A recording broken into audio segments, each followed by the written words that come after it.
Welcome and hi. My name is Najihah Binti Mostafa Kamal. My metric number is A166286. So to start off, the first question, which is the importance of data management in our everyday life. So in my opinion, why data management is important is because it avoids our day to be chaotic. For example, a daily schedule. So the things that we need to do in a day called data, put into a schedule, so we do it according to this schedule and our day will more or less be well going. So for question number 2, the differences between discrete data and continuous data are, I will first explain about discrete data. Discrete data has clear spaces between values. They can be countable and they rely on counts. Discrete data also contains only finite values, and those finite values are counted in whole numbers. Also, discrete data cannot be broken down into decimals or fractions. Examples of discrete data are number of students in a school and maybe number of computers in a computer lab. And for continuous data falls on a sequence of on a continuous sequence. It is measurable. Usually they use histogram to be an example of a continuous data. Also, a continuous data is an unbroken set of observation that can be measured on a scale, and it can take any numeric value that is possible. Any numeric value. It can also be decimals, it can also be fractions.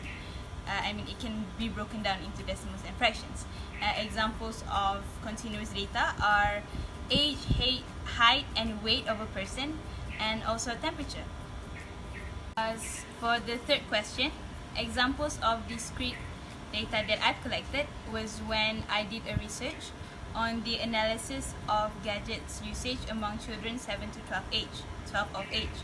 So we did a survey, and through the survey we managed to gain data, discrete data that is, and an example of a question that I remembered was how many parents give their children their own gadgets. So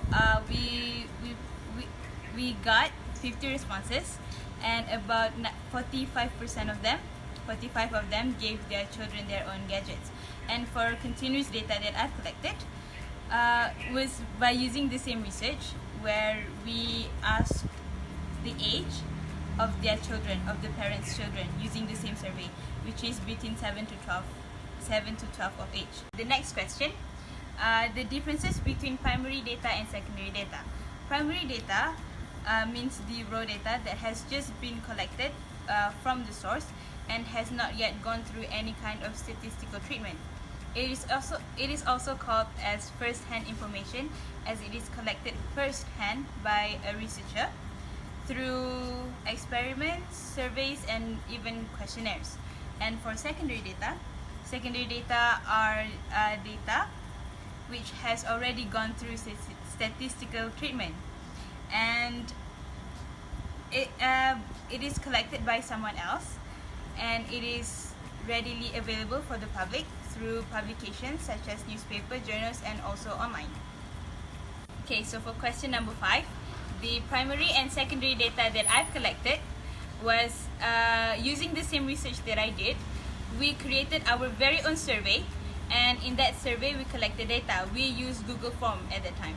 And for the secondary data that we collected is when we had to review articles regarding research, and those articles were the guidelines for our research. Okay, so for the last question, an example of an unethical data collection that I've observed is that was when we had to gather all of the groups that did their own research. We had to gather, and one group said that they gave out surveys using Google Form, and the next day they gathered about 100 responses. And while my group ourselves, we had to wait about 2 weeks to gather only 50 responses. So the lecturer caught them, and they admitted that they fabricated their responses. Thank you very much, and that is all from me.